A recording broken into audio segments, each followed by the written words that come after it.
Si con esto no conquistas a tu suegra, tienes que hacerte una limpia.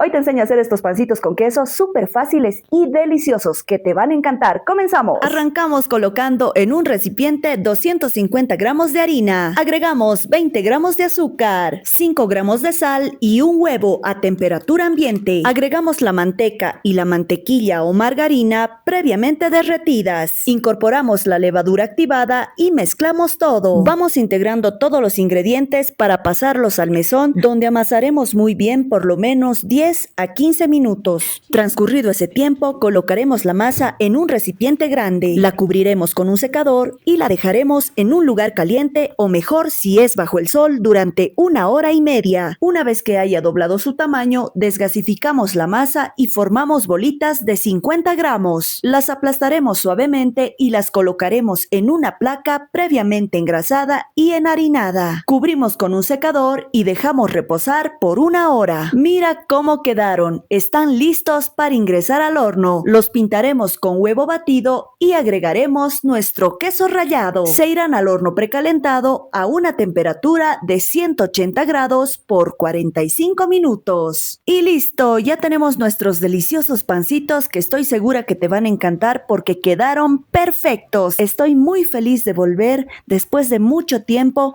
y preparar muchas más recetas deliciosas y como siempre, sin secretos. No olvides compartir, comentar y regalarme un corazoncito. Te mando un abrazo fuerte y excelente inicio de semana. ¡Besos!